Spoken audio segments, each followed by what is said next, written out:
Shalom saudara, dimanapun saudara berada, saya percaya Tuhan selalu memberkati dan menyertai.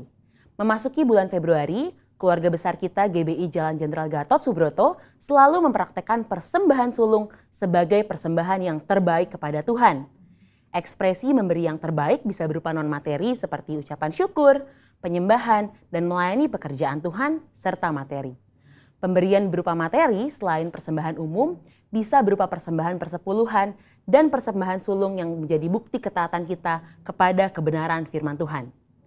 Dalam edisi Voice of Pentecost kali ini, kita akan membahas tentang memberi yang terbaik secara materi. Dalam konteks Matius 7 ayat 9-11, Tuhan Yesus membuat sebuah komparasi antara pendengar pada waktu itu yang disebut dengan istilah kamu yang jahat dengan Bapamu yang di sorga. Jika manusia yang jahat saja tahu memberi yang terbaik bagi anak-anaknya, apalagi Bapa di sorga. Dalam hal memberi, Bapa Sorgawi memiliki sebuah standar, yaitu yang terbaik. Ini terbukti dari Bapa yang telah memberikan anaknya yang tunggal untuk menebus manusia dari dosa sebagaimana dicatat dalam Yohanes 3 ayatnya yang ke-16. Mari kita simak pembahasan persembahan dalam Perjanjian Lama terlebih dahulu. Kata persembahan dalam bahasa Ibrani berarti minkah, yang artinya hadiah, pemberian, atau korban.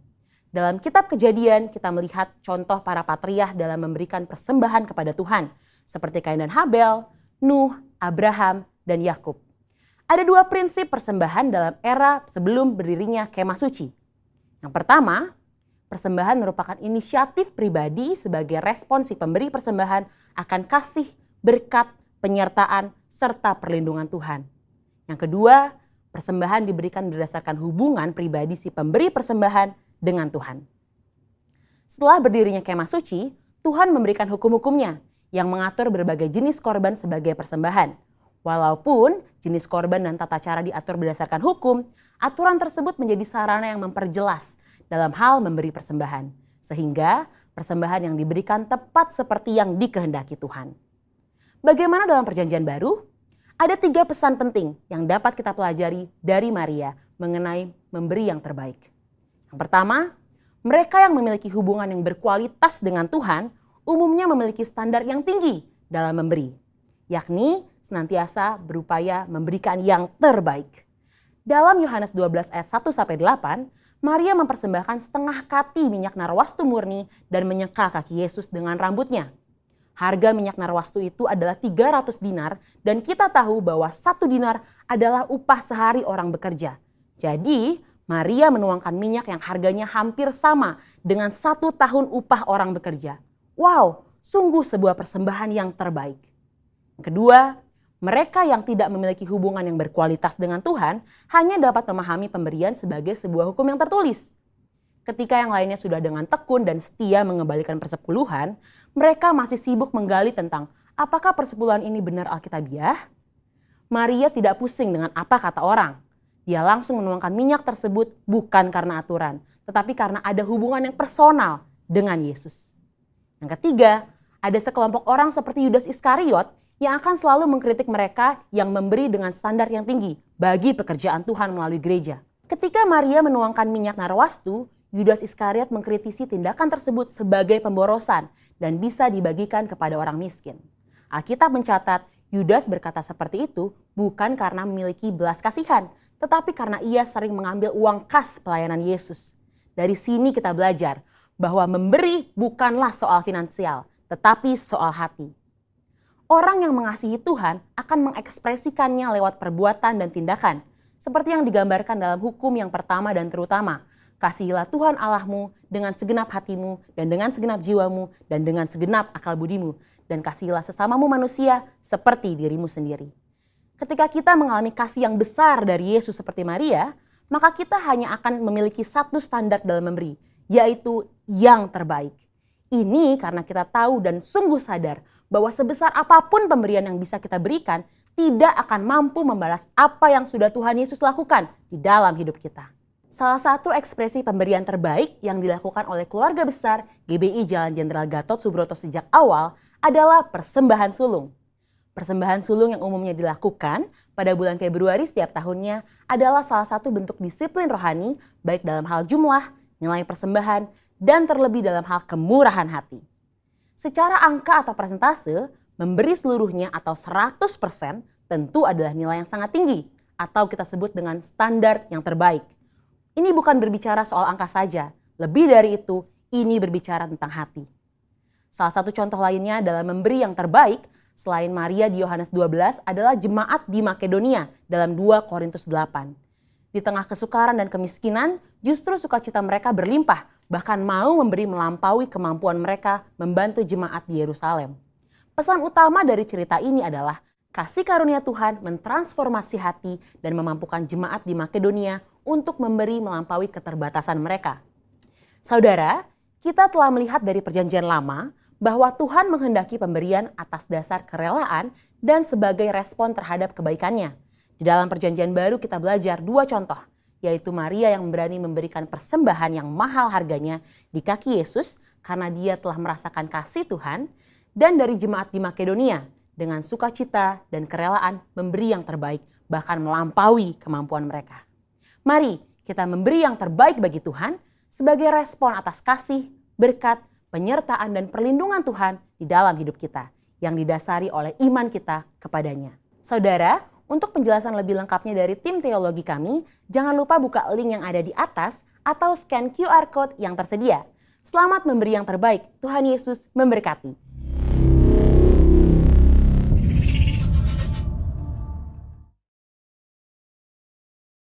Saya mengajak kita semua untuk memperkatakan firman Tuhan dari Mazmur 91. Dalam lindungan Allah. Orang yang duduk dalam lindungan yang maha tinggi dan bermalam dalam naungan yang maha kuasa akan berkata kepada Tuhan, tempat perlindunganku dan kubu pertahananku, Allahku yang kupercayai. Sungguh, dialah yang akan melepaskan engkau dari jerat penangkap burung, dari penyakit sampar yang busuk. Dengan kepaknya ia akan menudungi engkau, di bawah sayapnya engkau akan berlindung, kesetiaannya ialah perisai dan pagar tembok.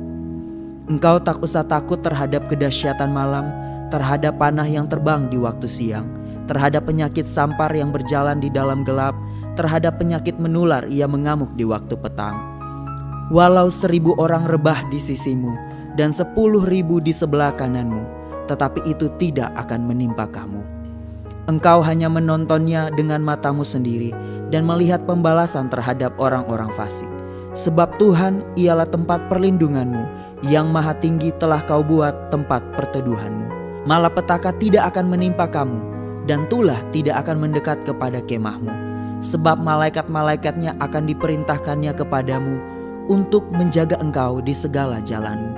Mereka akan menatang engkau di atas tangannya, supaya kakimu jangan terantuk kepada batu. Singa dan ular tedung akan kau langkahi, engkau akan menginjak anak singa dan ular naga. Sungguh hatinya melekat kepadaku, maka aku akan meluputkannya. Aku akan membentenginya sebab ia mengenal namaku. Ia berseru kepadaku, aku akan menjawab. Aku akan menyertai dia dalam kesesakan, aku akan meluputkannya dan memuliakannya. Dengan panjang umur akan kukenyangkan dia, akan kuperlihatkan kepadanya keselamatan daripadaku. Mari saudara, kita deklarasikan Pentakosta ketiga. Pentakosta ketiga adalah pencurahan Roh Kudus yang dahsyat di zaman ini, melebihi yang terjadi di Azusa Street. Pentakosta ketiga akan mengakibatkan penuaian jiwa yang terbesar dan terakhir sebelum Tuhan Yesus datang kembali. Pentakosta ketiga akan membangkitkan generasi Yeremia, yaitu anak-anak muda yang dipenuhi Roh Kudus, cinta mati-matian kepada Tuhan Yesus, tidak kompromi terhadap dosa, dan akan bergerak untuk memenangkan jiwa. Pentakosta ketiga lahir di Indonesia dan bergerak ke bangsa-bangsa. Gerakan ini dari timur ke barat dan akan kembali ke Yerusalem. Pentakosta ketiga akan memberikan kuasa untuk menyelesaikan amanat agung, dan setelah itu Tuhan Yesus datang kembali. Haleluya! Shalom jemaat Tuhan dimanapun berada. Kita bersama-sama mengucap syukur ketika setiap kita ada di 2021. Semuanya oleh karena anugerah Tuhan. Dimanapun Bapak Ibu Saudara berada, di setiap rumah demi rumah, Kita mau beribadah bersama-sama. Mari boleh angkat tangan kita mau berdoa di hadapan Tuhan. Kami sungguh mengucap syukur untuk kesempatan yang Tuhan berikan dalam setiap kehidupan kami. Di 2021, kami terus mau berpengharapan di dalam Tuhan. Dan biarkan setiap hidup kami didapati oleh Tuhan. Kami tetap setia berpengharapan di dalam Engkau. Setia bersyukur kepadamu. Setia memuliakan Engkau dengan mulut kami. Setia mempermuliakan namamu dengan hidup kami. Apapun situasi yang kami lewati, kami percaya 2021 akan banyak keajaiban demi keajaiban Tuhan kerjakan dalam setiap kehidupan kami. Kami akan memuji Engkau, kami akan bersorak-sorai, kami akan bangkitkan iman pengharapan kami akan melompat, kami akan bersukacita kepada Tuhan. Kami siap untuk memuji Tuhan. Dan siap kita yang siap untuk memuji Tuhan boleh katakan sama-sama, amin. Mari kita akan bersukacita di hadapan Tuhan bersama-sama.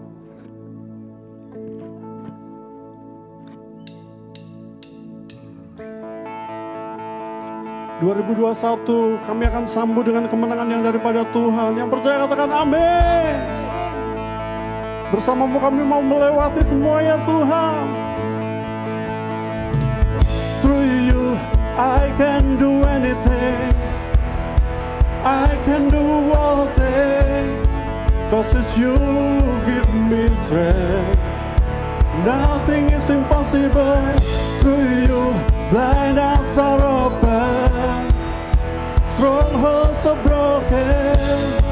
I am living by faith. Nothing is impossible.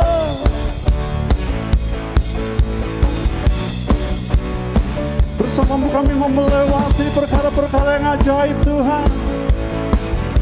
Dengan penuh iman dan pengharapan sama-sama katakan, I'm not gonna live by what I see. I'm not gonna live by what I feel. I'm not gonna live by what I feel. Deep down I know that you're here with me. I know that you can do anything. Through you, I can do anything. I can do all things. 'Cause it's you give me strength. Nothing is impossible. Through you, blind eyes are open. Stronghold, I am living by faith. Nothing is impossible. Bangkitkan pengharapan kita di dalam Tuhan, Bapak Ibu saudaraku. Dengan penuh iman katakan sekali lagi, I'm not gonna live by what I see. I'm not gonna live by what I feel. Deep down I know that you're here with me. I know that you can do anything. Through you, I can do anything. I can do all things. 'Cause it's you give me strength. Nothing is impossible. Through you, blind eyes are open. Strongholds are broken. I am living by faith. Nothing is impossible. Keajaiban demi keajaiban akan Kau lakukan buat setiap kami ya Tuhan. Perkara-perkara yang ajaib, perkara-perkara yang mustahil itu terjadi dalam nama Yesus. I believe in you. I believe in you. I believe in you.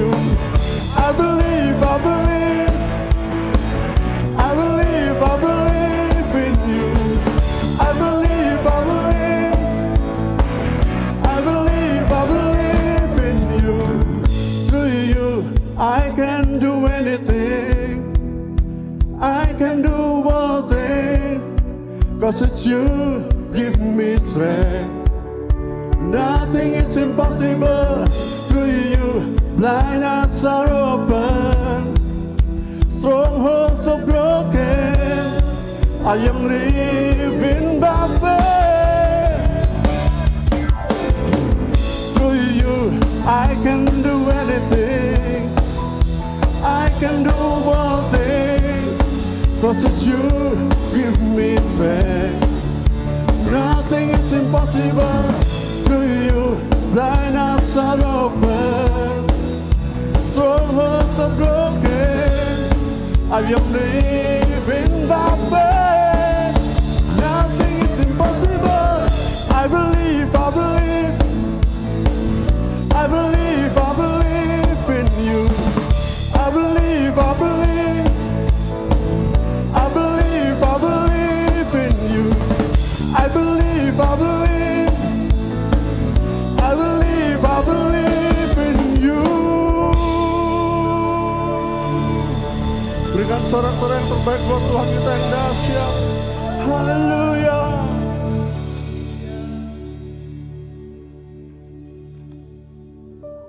Dan kami terus mau setia.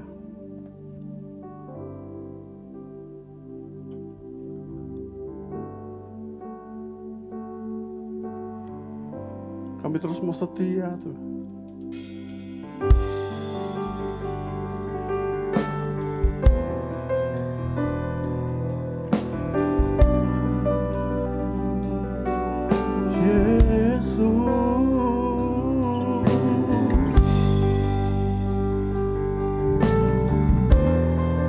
Bahwa setiap kami setia sampai akhir. Mari bersama-sama katakan, Bapa, Engkau mengenalku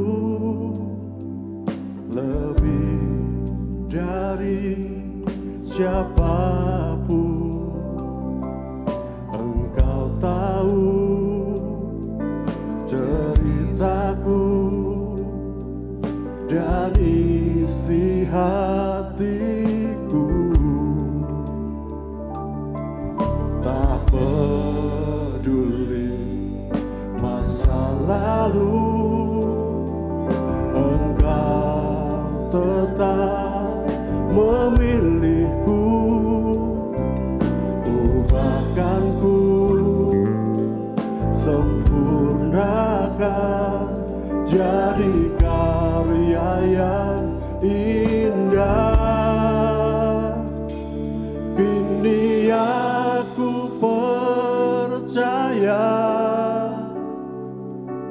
tiada yang mustahil bagimu. Kuasamu kuatkanku, dasarku berharap. Kini aku berserah pada rancanganmu bagiku. Ku ikuti panggilanmu, ku kan setia sampai akhir hidupku.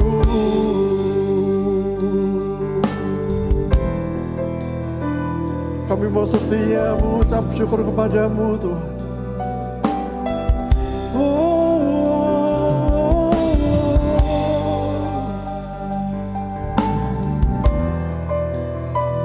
Bawa pujian ini sekali lagi, sama-sama katakan, Bapa, Engkau mengenalku. Bapa, Engkau mengenalku lebih dari siapapun. Engkau tahu ceritaku dan isi hatiku. Tak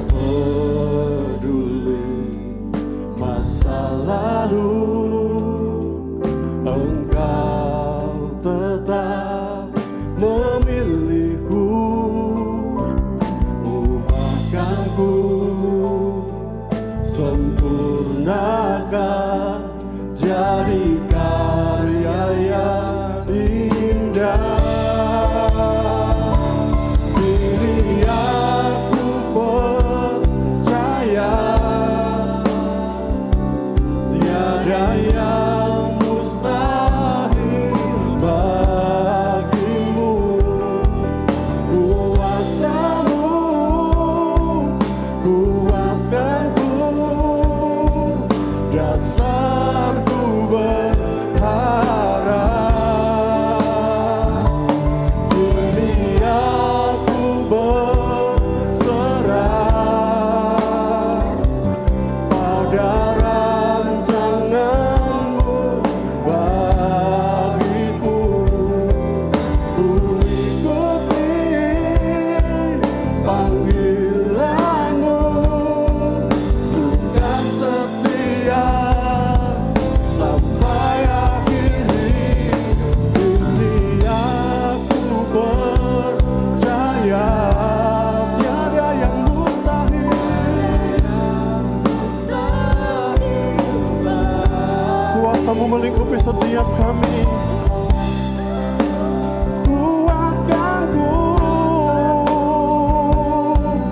dasarku berharap.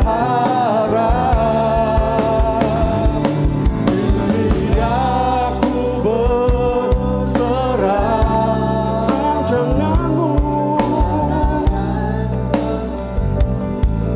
bagiku. Ku ikuti panggilanmu, bukan setia. Sekali lagi serukan, ini aku percaya, tiada yang mustahil bagimu. Kuasamu kuatkanku, dasarku berharap. Kini aku berserah pada rancanganmu bagiku.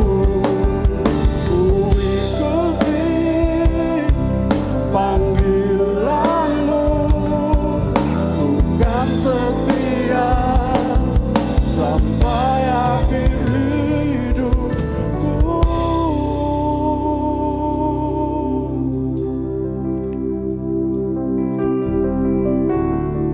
Kami mau setia, kami mau setia.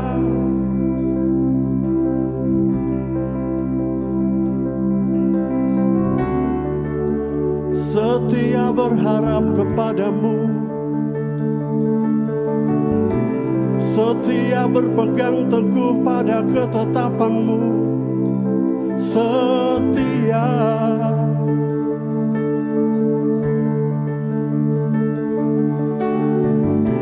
setia untuk berserah pada kehendakmu. Setia, setia,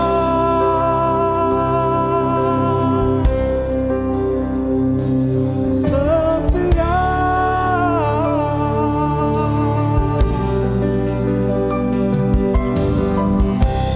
Rancanganmu yang terbaik terjadi di dalam hidup kami. Rancanganmu yang terbaik terjadi di dalam hidup kami, Tuhan.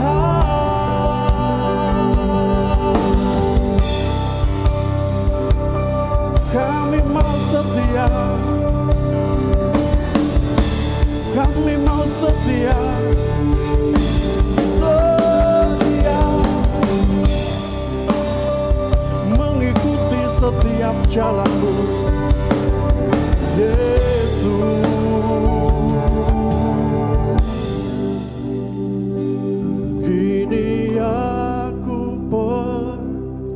percaya tiada yang mustahil bagimu. Kuasa-Mu kuatkanku, dasarku berharap. Kini aku berserah pada rancangan-Mu bagiku. Ku ikuti panggilan-Mu, ku kan setia sampai akhir hidup. Kini aku percaya tiada yang mustahil bagimu. Kuasa-Mu kuatkanku, dasarku berharap. Kini aku berserah pada rancangan-Mu bagiku. Ku ikuti panggilan-Mu, ku kan setia sampai akhir hidup. Ku ikuti panggilan-Mu, ku kan setia sampai akhir hidup. Ku ikuti panggilan-Mu, ku kan setia sampai akhir hidupku.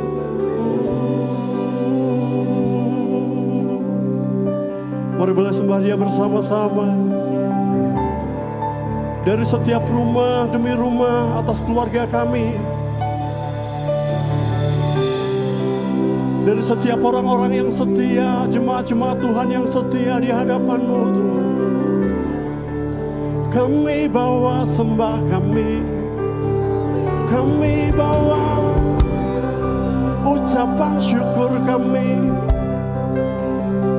ke tahta-Mu.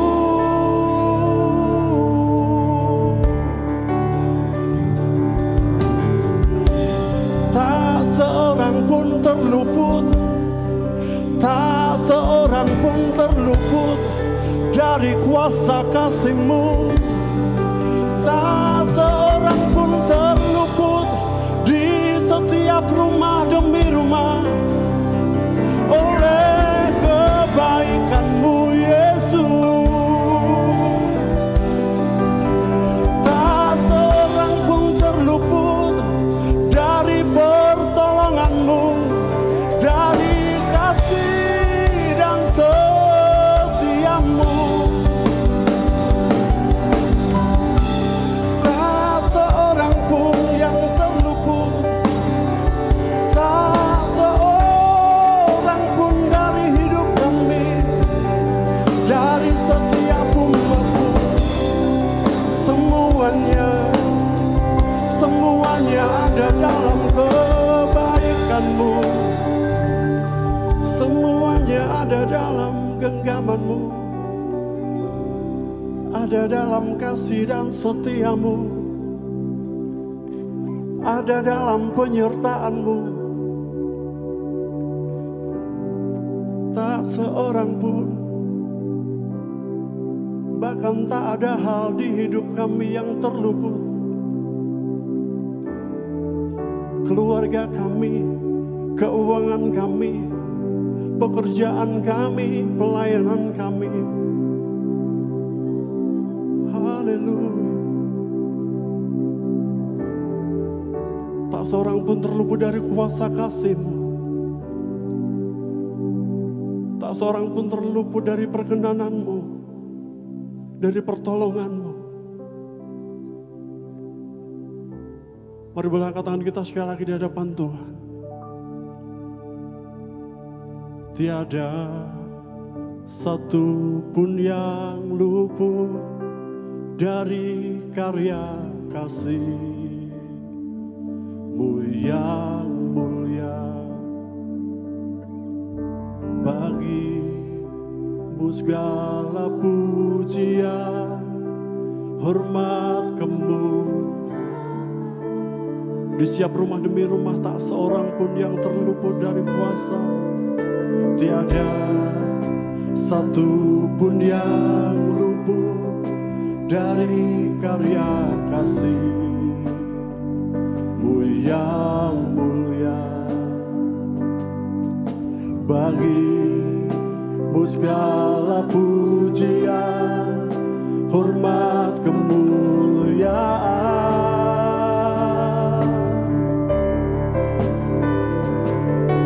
Tiada satu pun yang luput dari karya kasih-Mu yang mulia. Bagi-Mu segala pujian, hormat, kemuliaan. Mari siap rumah demi rumah meninggikan Dia. Setiap kita katakan, Engkau Tuhan ku tinggikan, yang bangkit dan menang, Yesus Kristus Tuhan, Raja mulia dan luhur, berkorban bagiku. Mana jiwaku, maka jiwaku memuja, menyembah Sang Raja, Yesus Kristus Tuhan. Kekal sempurna kuasa-Mu, agunglah Kau. Keluarga demi keluarga, katakan Engkau Tuhan. Engkau Tuhan ku tinggikan, yang bangkit dan menang, Yesus Kristus Tuhan, Raja mulia dan luhur, berkorban bagiku. Maka jiwa kami, maka jiwa memuja, menyembah Sang Raja, Yesus Kristus Tuhan. Kekal sempurna kuasa-Mu, hanya Kau yang kami andalkan ya Tuhan. Satu-satunya yang kami andalkan, satu-satunya yang ku andalkan, satu-satunya yang ku percaya. Engkau sumber kekuatan, sumber pengharapan, sumber kedamaian. Satu-satunya yang ku andalkan, satu-satunya yang ku percaya. Engkau Tuhan memberkati, Tuhan penyembuhku, Tuhan pemulihku. Mari sebelum kita terima taburan firman Tuhan, Bapak Ibu Saudaraku dimanapun berada, mari siap keluarga, suami istri demi suami istri boleh bergandeng tangan. Kita bawa pujian ini sekali lagi. 2021 kita sungguh-sungguh mengandalkan Tuhan, karena Dia satu-satunya yang menolong rumah tanggamu, menolong setiap rumah tangga kita, menolong setiap perekonomian kita. Dia satu-satunya yang bisa diandalkan. Mari boleh bergandeng tangan bersama-sama, seluruh keluarga demi keluarga, biarkan boleh terkoneksi dengan surga pagi ini. Mari angkat tangan kita sekali lagi, katakan, satu-satunya yang kuandalkan, satu-satunya yang kupercaya. Engkau sumber kekuatan, sumber pengharapan, sumber kedamaian. Satu-satunya yang kuandalkan, satu-satunya yang kupercaya. Engkau Tuhan memberkati, Tuhan penyembuhku, Tuhan. Mari bangkitkan imanmu, katakan sekali lagi, satu-satunya, satu-satunya yang kuandalkan, satu-satunya.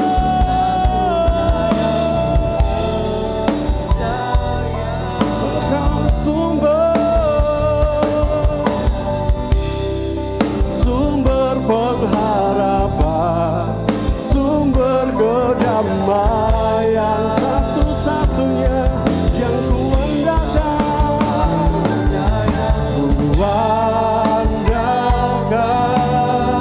satu-satunya yang kupercaya.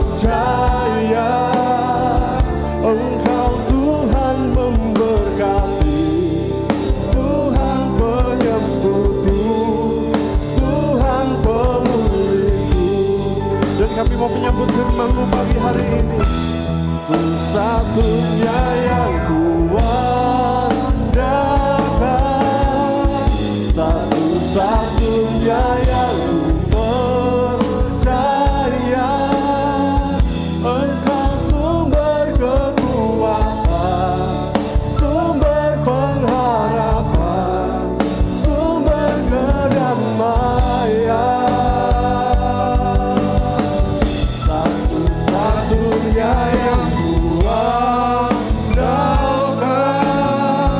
satu-satunya yang kupercaya.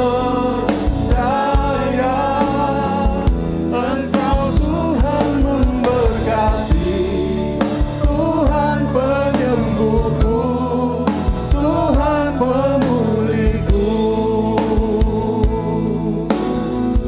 Engkau Tuhan memberkati, Tuhan penyembuhku, Tuhan pemulihku.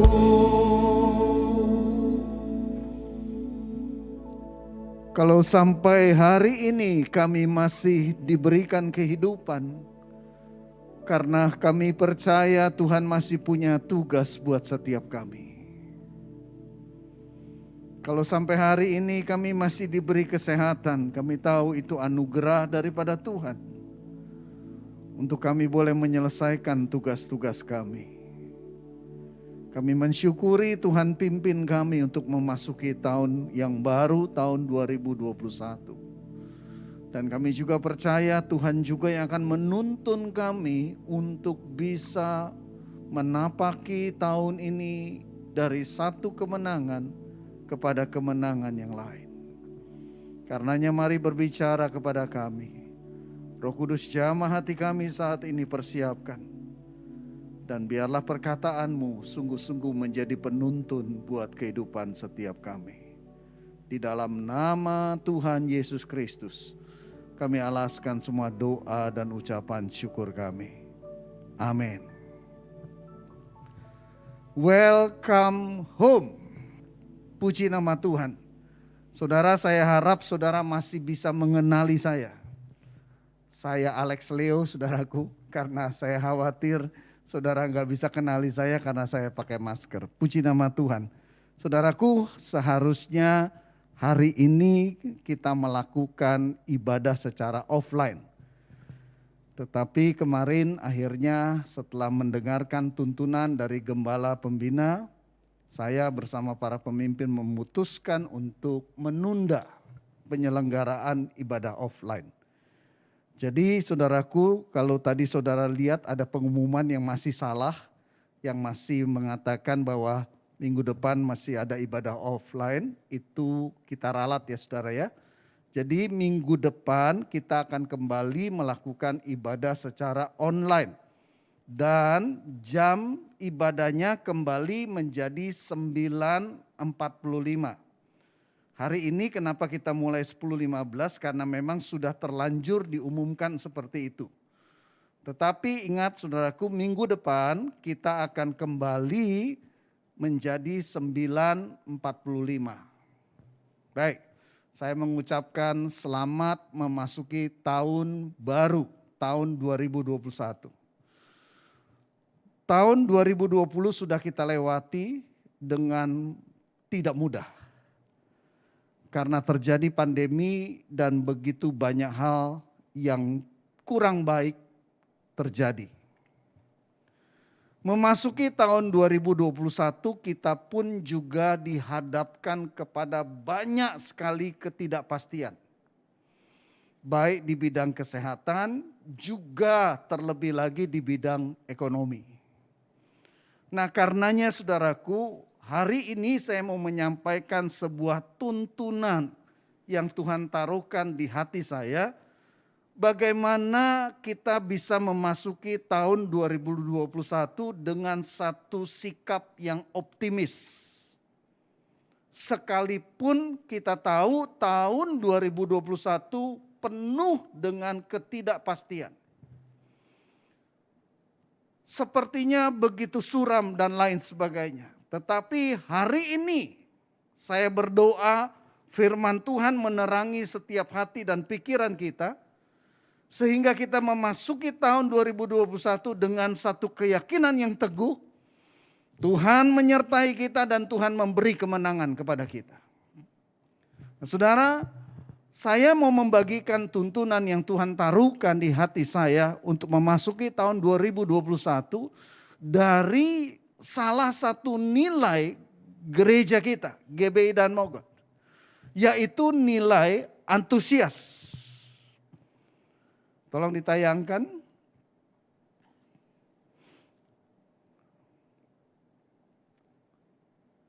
Firman yang saya bagikan judulnya Nothing is Impossible. Tidak ada perkara yang mustahil. Nah, nilai antusias kita mendefinisikannya sebagai kami percaya bahwa karena Tuhan bersama kami dan selalu memberi yang terbaik, maka kami mampu melakukan segala sesuatu dengan upaya terbaik dan kreatif seperti untuk Tuhan. Saudaraku, mari pegang baik-baik nilai gereja kita ini. Mari hidupi sungguh-sungguh dan saya katakan dengan penuh keyakinan waktu kita menghidupinya, maka sekalipun tahun 2021 penuh dengan ketidakpastian, tetapi saudara dan saya akan tetap hidup di dalam kemenangan. Saya mau mengajak kita merenungkan nilai antusias ini dengan mengambil sebuah cerita pertempuran antara Daud dan Goliat. 1 Samuel pasal ke-17 ayat ke-45 sampai dengan ayat ke-50. Saya akan bacakan, mari kita simak baik-baik. Tetapi Daud berkata kepada orang Filistin itu, engkau mendatangi aku dengan pedang dan tombak dan lembing. Tetapi aku mendatangi engkau dengan nama Tuhan semesta alam, Allah segala barisan Israel yang kau tantang itu. Hari ini juga Tuhan akan menyerahkan engkau ke dalam tanganku, dan aku akan mengalahkan engkau dan memenggal kepalamu dari tubuhmu. Hari ini juga aku akan memberikan mayatmu dan mayat tentara Filistin kepada burung-burung di udara dan kepada binatang-binatang liar, supaya seluruh bumi tahu bahwa Israel mempunyai Allah. Dan supaya segenap jemaah ini tahu bahwa Tuhan menyelamatkan bukan dengan pedang dan bukan dengan lembing. Sebab di tangan Tuhanlah pertempuran dan ia pun menyerahkan kamu ke dalam tangan kami. Ketika orang Filistin itu bergerak maju untuk menemui Daud, maka segeralah Daud berlari ke barisan musuh untuk menemui orang Filistin itu. Lalu Daud memasukkan tangannya ke dalam kantungnya, diambilnyalah sebuah batu dari dalamnya, diumbannya, maka kenalah dahi orang Filistin itu, sehingga batu itu terbenam ke dalam dahinya, dan terjerumuslah ia dengan mukanya ke tanah. Demikianlah Daud mengalahkan orang Filistin itu dengan umban dan batu. Ia mengalahkan orang Filistin itu dan membunuhnya tanpa pedang di tangan. Saudara, peristiwa ini tentunya sudah sangat kita kenal, yaitu pertempuran yang secara manusia sangat tidak seimbang. Goliat itu tingginya hampir 3 meter, besar sekali, dan dari muda sudah menjadi tentara, begitu berpengalaman dan begitu ditakuti. Saat itu bangsa Israel sedang berperang dengan bangsa Filistin. Lalu Goliat tampil mewakili bangsa Filistin dan menantang bangsa Israel. Ayo kita selesaikan peperangan ini 1 lawan 1 saja, wakilnya saja. Melakukan duel, pertempuran 1 lawan 1. Jadi Goliat menantang pasukan Israel untuk mengirimkan 1 wakilnya yang terbaik dari pasukan itu untuk bertempur melawan dia. Kalau Goliat menang, maka bangsa Israel harus menyerahkan diri. Dianggap kalah. Tapi sebaliknya kalau orang Israel menang, maka bangsa Filistin yang harus menyerahkan diri dan mengaku kalah. Tidak ada yang berani, saudaraku. Sampai tibalah Daud. Dan Daud menawarkan diri kepada Raja Saul untuk berperang melawan Goliat. Daud yang masih muda, Daud yang tidak berpengalaman, melawan Goliat yang seperti raksasa dan sudah sangat berpengalaman. Saudaraku, mari kita renungkan dan mari kita bayangkan kondisi ini sebagaimana kehidupan kita saat ini. Di luar kita ada begitu banyak ancaman-ancaman baik secara kesehatan maupun secara ekonomi dan lain sebagainya yang sepertinya begitu besarnya dan begitu menakutkannya. Sebagian besar dari kita waktu memasuki tahun 2021 ini mungkin kita memasukinya dengan satu rasa pesimisme yang besar. Kita bertanya-tanya kepada diri kita apakah mungkin kita mampu melaluinya. Tetapi hari ini mari kita lihat akan pertempuran Daud melawan Goliat. Daud yang sepertinya secara manusia tidak mungkin mampu mengalahkan Goliat. Tapi bukti nyata menunjukkan dengan pertolongan Tuhan Daud mengalahkan Goliat.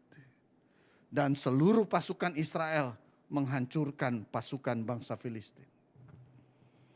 Perhatikan saudaraku di mana kunci kemenangan daripada Daud. Kalau kita renungkan ternyata kunci kemenangan Daud melawan Goliat adalah karena Daud menghidupi sepenuhnya nilai antusias dari GBI dan Mogot. Definisi nilai antusias yang saya berikan atau yang saya bacakan tadi itu sepenuhnya dihidupi oleh Daud dan karena dia menghidupinya dia menang melawan Goliat yang jauh lebih besar dan jauh lebih kuat daripada dirinya. Kembali ke PowerPoint, mari kita lihat. Yang pertama adalah bagian pertama dari nilai antusias. Karena Tuhan bersama kami dan selalu memberi yang terbaik, maka kami dapat melakukan segala sesuatu. Hal ini dihidupi dengan sungguh-sungguh oleh Daud. Dia memiliki nilai ini di dalam kehidupannya. Dia sangat percaya bahwa Tuhan selalu bersama dengan dia dan selalu memberi yang terbaik. Karenanya tidak ada rasa takut sedikit pun, sekalipun dia harus berhadapan dengan seorang raksasa.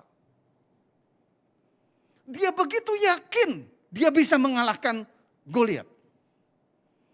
Orang-orang yang lain semuanya ketakutan dan orang-orang yang lain semuanya begitu pesimis. Daud bisa mengalahkan Goliat, tapi Daud begitu yakinnya dia pasti bisa mengalahkan Goliat. Kenapa? Karena dia menghidupi nilai ini. Dia begitu yakin, dia begitu percaya Tuhan selalu bersama dengan dia dan Tuhan selalu memberi yang terbaik di dalam kehidupannya. Mari kita lihat dari ayat 1 Samuel pasal 17. Ayat ke-34 sampai dengan 37, saudaraku. Ini bukti bahwa Daud menghidupi nilai ini. Tetapi Daud berkata kepada Saul, "Hambamu ini biasa menggembalakan kambing domba ayahnya. Apabila datang singa dan beruang yang menerkam seekor domba dari kawannya, maka aku mengejarnya, menghajarnya, dan melepaskan domba itu dari mulutnya. Kemudian apabila ia berdiri menyerang aku, maka aku menangkap janggutnya, lalu menghajarnya dan membunuhnya. Baik singa maupun beruang telah dihajar oleh hambamu ini, dan orang Filistin yang tidak bersunat itu akan sama seperti satu daripada binatang itu. Karena ia telah mencemooh barisan daripada Allah yang hidup. Pula kata Daud, Tuhan yang telah melepaskan aku dari cakar singa dan dari cakar beruang, dia juga akan melepaskan aku dari tangan orang Filistin itu. Kata Saul kepada Daud, pergilah, Tuhan menyertai engkau. Saudara, perhatikan baik-baik yang saya beri warna kuning. Sekali lagi saya baca, baik singa maupun beruang telah dihajar oleh hambamu ini. Jadi Daud memiliki keyakinan yang begitu teguh bahwa Tuhan selalu menyertai dia, selalu bersama dengan dia, dan selalu memberi yang terbaik karena dia memiliki pengalaman hidup bersama dengan Tuhan di dalam menghadapi masalah-masalah dalam kehidupannya di masa-masa sebelumnya. Kembali ke kamera. Jadi saudaraku, keyakinan Daud bahwa Tuhan selalu bersama dengan dia dan selalu memberi yang terbaik tidak muncul begitu saja. Tetapi itu muncul dari pengalamannya. Kapan? Waktu dia menggembalakan kambing domba. Tuhan izinkan, perhatikan sekali lagi, Tuhan izinkan datang singa dan terkam salah seekor dombanya, bawa lari. Jadi Daud ngalami masalah. Tuhan izinkan Daud ngalami masalah. Masalah yang besar. Ada singa yang menakutkan, yang buas itu menerkam salah seekor daripada domba yang digembalakannya. Melalui masalah itu, Daud belajar bersandar kepada Tuhan. Saudara, mari renungkan baik-baik. Daud masih remaja dan tidak pernah mendapatkan latihan perang. Kalau kita renungkan bagaimana mungkin dia bisa punya keberanian untuk kejar singa dan bertempur melawan singa. Saya sangat meyakini karena Daud memiliki hubungan yang dekat dengan Tuhan, yang intim dengan Tuhan. Sehingga waktu singa itu menerkam dan Tuhan menuntun dia untuk mengejar singa itu. Dia kejar. Dan dia bertempur dengan singa itu. Sekali lagi saudaraku, saya meyakini Daud bersandar sepenuhnya kepada Tuhan dan kuasa Tuhan bekerja dalam kehidupannya sehingga dia mampu mengalahkan singa. Seorang prajurit yang terlatih dengan luar biasa pun belum tentu mampu mengalahkan seekor singa. Tapi Daud seorang remaja yang tidak berpengalaman, yang tidak pernah dilatih ketentaraan. Dengan pertolongan Tuhan, dia mampu kalahkan singa. Tidak berhenti di sana. Ada waktunya Tuhan kembali izinkan masalah datang dalam kehidupan Daud. Beruang yang kali ini datang dan menangkap seekor dombanya dan membawa lari. Hal yang sama kembali. Tuhan menuntun Daud untuk mengejar beruang itu dan bertempur melawan beruang itu. Dengan bersandar kepada Tuhan, kuasa Tuhan turun kepada Daud dan Daud mampu kalahkan beruang. Saudaraku, peristiwa-peristiwa ini tidak terjadi secara kebetulan.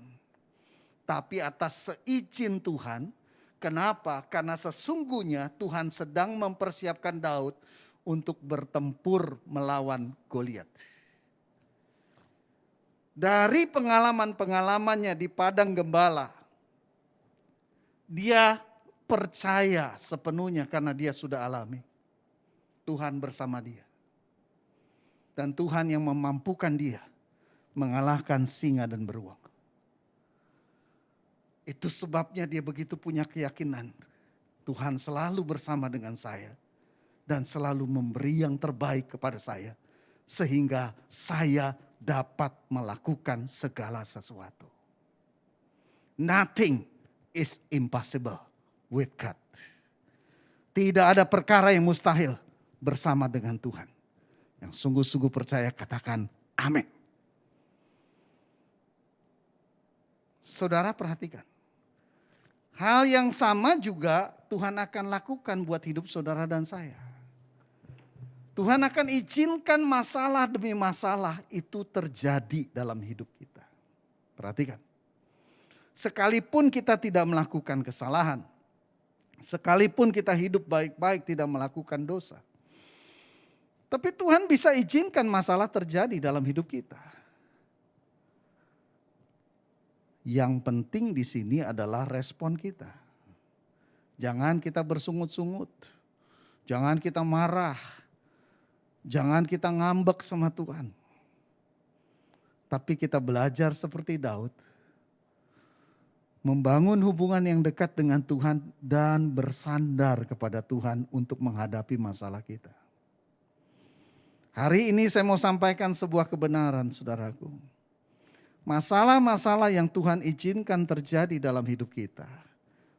Untuk memberi kita kesempatan mengalami pertolongan dari Tuhan. Untuk memberi kita kesempatan mengalami mujizat yang dari Tuhan. Tanpa masalah, saudara dan saya tidak akan pernah mengalami mujizat dalam hidup kita. Karenanya jangan bersungut-sungut saat kita menghadapi masalah, termasuk hari-hari ini. Mari hadapi dengan bersandar kepada Tuhan, mendekat kepada Tuhan. Dan percaya, kuasanya akan turun atas kita dan akan memampukan kita untuk melakukan perkara-perkara yang sepertinya mustahil untuk dilakukan. Apa yang Tuhan kerjakan dalam kehidupan Daud, Tuhan juga akan kerjakan dalam kehidupan saudara dan saya. Nah, kalau kita sudah mengalami pengalaman-pengalaman itu, maka dengan mudah kita bisa menghidupi nilai antusias. Bahwa saudara dan saya akan percaya sepenuhnya. Immanuel, Allah selalu berserta dengan kita. Allah selalu bersama dengan saya. Dan Tuhan selalu memberi yang terbaik kepada saya. Sehingga saya bisa melakukan segala perkara. Nothing is impossible. Yang kedua, saudaraku, nilai antusias yang dihidupi oleh Daud adalah dengan upaya terbaik dan kreatif. Dengan upaya terbaik dan kreatif. Mari kita lihat, saudaraku. Dari 1 Samuel 17 ayat ke-40. Lalu lompat ayat 45, lalu lompat lagi ayat 47. Lalu Daud mengambil tongkatnya di tangannya Dipilihnya dari dasar sungai 5 batu yang licin dan ditaruhnya dalam kantung gembala yang dibawanya, yakni tempat batu-batu.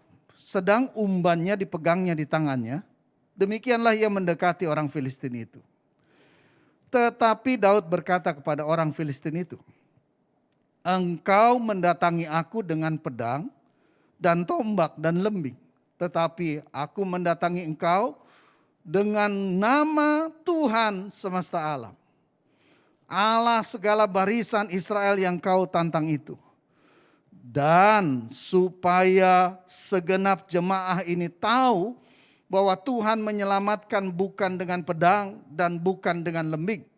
Sebab di tangan Tuhanlah pertempuran dan ia pun menyerahkan kamu ke dalam tangan kami." Kembali ke kamera.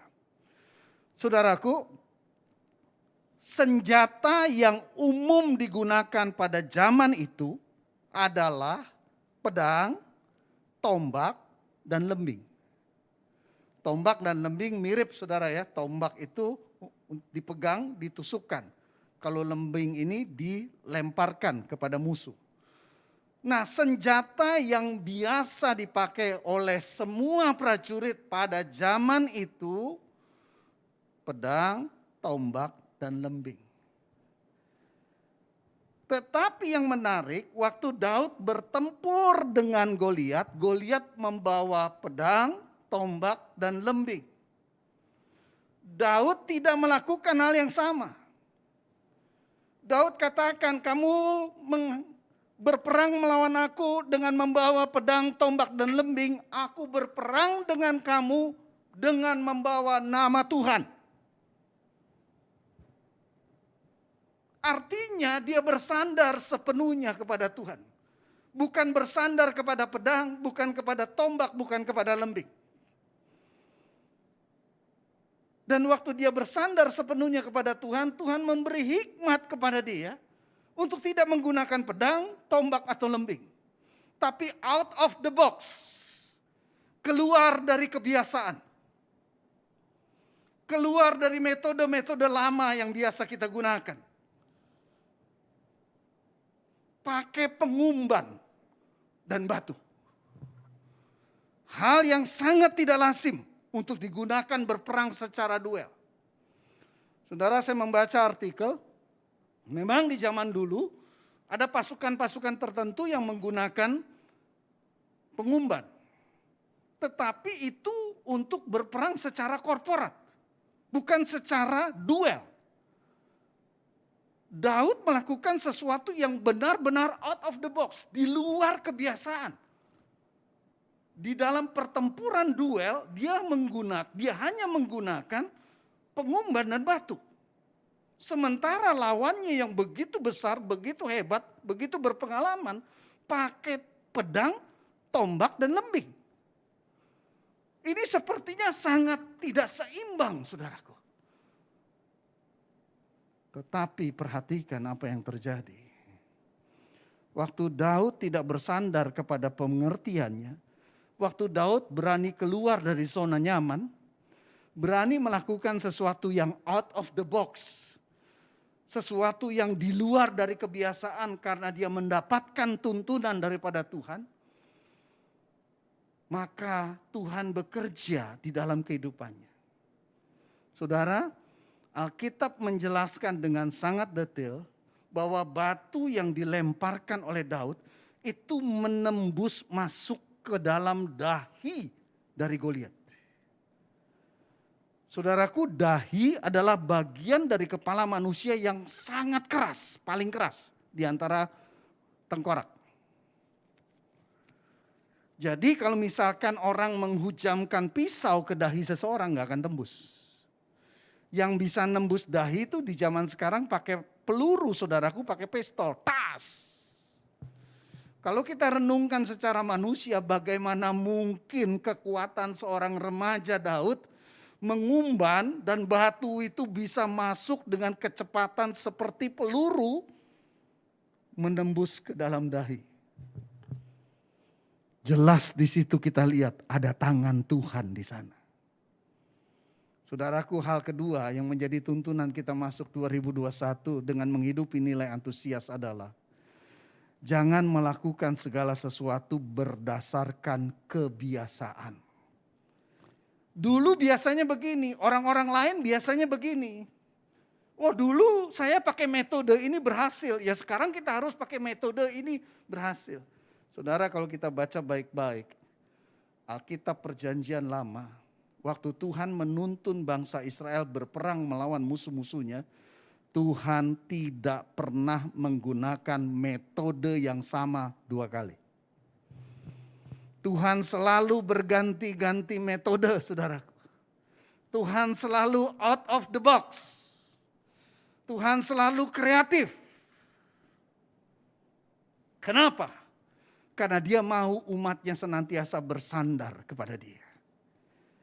Kalau kita cuma sekedar melakukan sesuai dengan kebiasaan, kalau kita melakukan cuma sesuai dengan metode-metode lama yang biasa kita lakukan, kita nggak perlu sungguh-sungguh mendekat sama Tuhan cari tuntunan Tuhan. Nggak perlu. Karena kita udah tahu, wah pakai cara ini biasanya pasti berhasil. Saudaraku, masalah-masalah yang besar yang Tuhan izinkan terjadi dalam hidup saudara dan saya, sesungguhnya Tuhan sedang menolong kita untuk mendekatkan diri kepada Tuhan. Sungguh-sungguh memohon dengan penuh kerendahan hati tuntunannya dalam hidup kita. Agar dia memberikan hikmat dan kita bisa menggunakan metode-metode yang kreatif, yang out of the box. Ide-ide itu datang dari surga, bukan dari pikiran manusia. Tapi waktu ide-ide dari surga itu diturunkan dan kita berani keluar dari zona kenyamanan kita, kita melangkah bersama dengan Tuhan, maka Tuhan akan menyertai kita dan menyalurkan kuasanya, memberi kita kemenangan yang gilang gemilang. Yang terakhir saudaraku, yang Daud hidupi dari nilai antusias adalah seperti untuk Tuhan. Mari kita lihat ayatnya.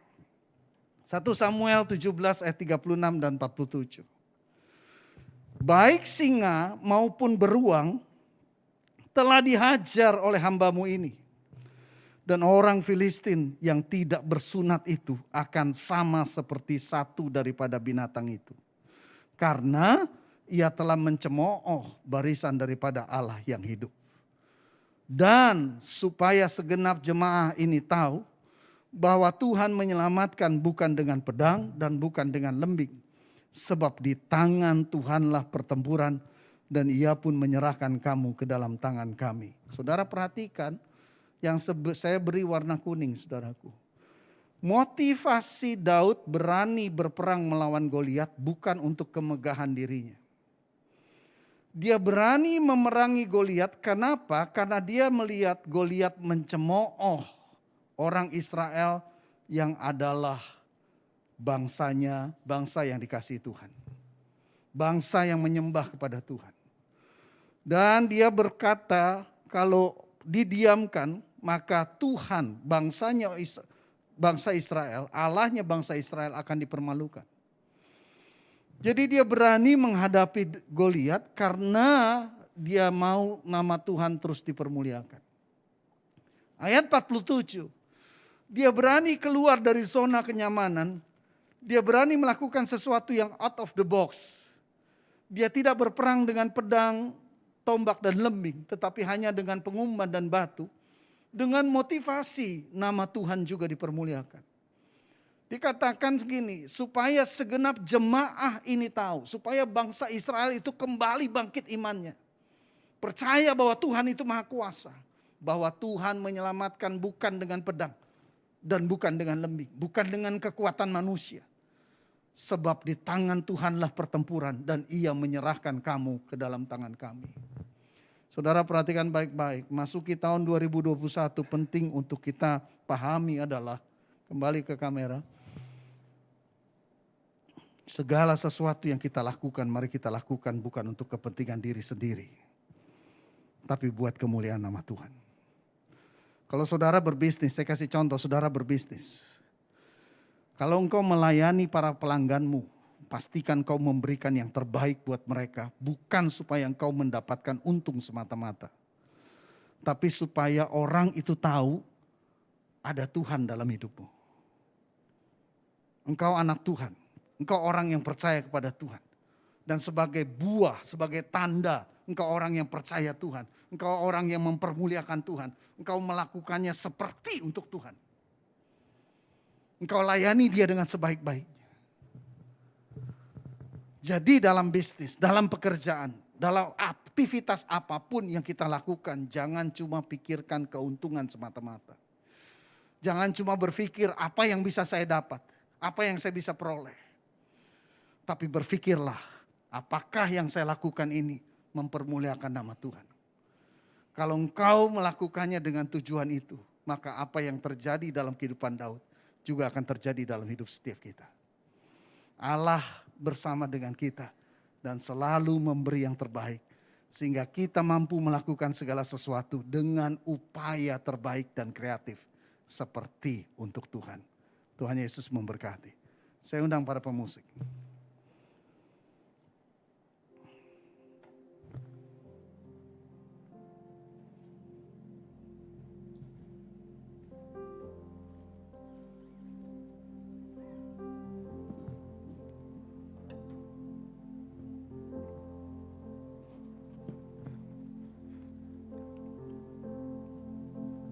Allahku kan memenuhi keperluanku menurut kekayaan dan kemuliaannya. Allahku kan mencukupi kebutuhanku di dalam Yesus Tuhan. Allahku kan memenuhi keperluanku menurut kekayaan dan kemuliaannya. Allahku kan mencukupi kebutuhanku di dalam Yesus Tuhan. Tiada yang mustahil bagi Dia. ajaib segala perbuatannya,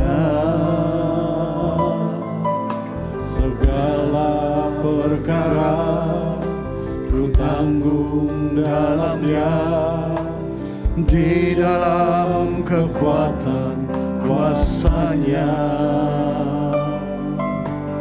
di dalam kekuatan kuasa-Nya. Allahku kan memenuhi keperluanku menurut kekayaan dan kemuliaannya. Allahku kan mencukupi kebutuhanku di dalam Yesus Tuhan. Bapa, aku berdoa saat ini untuk seluruh umat-Mu, dimanapun juga yang saat ini sedang mengikuti ibadah ini. Aku berdoa kuasa-Mu turun saat ini menjamah setiap pribadi. Sehingga setiap perkataan firman tidak menjadi sia-sia. Tapi sungguh-sungguh memiliki kuasa dari Tuhan, mampu menembus ke dalam hati dan pikiran. Dan mengubahkan semua cara pandang, cara berpikir dan sikap hati kami. Sehingga memasuki tahun 2021 kami sungguh-sungguh belajar untuk bersandar sepenuhnya kepada Tuhan. Mendekatkan diri kami dan sungguh-sungguh mengejar tuntunan Tuhan. Sehingga apa yang dialami oleh Daud juga bisa kami semua alami. Aku berdoa untuk setiap pribadi yang saat ini mengalami masalah dalam bisnis, dalam pekerjaan, dalam keuangan, dalam ekonomi. Aku berdoa saat ini Engkau menjamah dan Engkau membawa mendekat kepadamu. Engkau menurunkan hikmat ilahi. Dan Engkau membuat terobosan demi terobosan dalam kehidupan setiap umat-Mu. Sehingga mereka boleh berkata bukan dengan kuat, bukan dengan gagah, tapi semata-mata oleh karena Roh Allah yang bekerja. Aku berdoa saat ini untuk yang sakit Tuhan. Baik yang tertular dengan infeksi COVID-19 ataupun juga oleh sakit-sakit yang lain. Aku berdoa saat ini, aku minta kuasa kesembuhan-Mu turun saat ini. Menjamah, menyembuhkan. Di dalam nama Yesus, aku berkata, aku menghardik setiap virus COVID. Aku menghardik setiap sakit penyakit. Jadilah sembuh saat ini. Jadilah sembuh saat ini. Dan aku berdoa saat ini untuk setiap pribadi yang mengalami persoalan dalam keluarga, kerusakan dalam hubungan, kasih-Mu turun menjamah dan memulihkan Tuhan. Terima kasih Roh Kudus, bawa kami masuk dalam tuntunan-Mu lebih dalam lagi. Dan semua firman-Mu boleh tergenapi. Terima kasih Tuhan, dalam nama Yesus. Amin. Saudara, ini waktunya kita memberikan persembahan kita. Pastikan kalau kita memberi karena kita mengasihi Tuhan dan dengan kerelaan. Saudara tidak diwajibkan, saudara tidak dipaksa untuk memberi. Karenanya pastikan kalau saudara memberi hanya karena saudara mengasihi Tuhan dan dengan penuh kerelaan. Mari kita berdoa, saudaraku. Terima kasih untuk segala sesuatu yang sudah Engkau anugerahkan dalam hidup kami. Kalau kami bisa memberi karena Engkau yang terlebih dahulu memberi. Biarlah bagian terbaik dari apa yang sudah Engkau berikan kami persembahkan kepadamu dengan hati yang mengasihi-Mu, dengan pengucapan syukur. Biar nama Tuhan dipermuliakan, kerajaan-Mu diperluas di muka bumi. Dalam nama Yesus kami berdoa. Amin.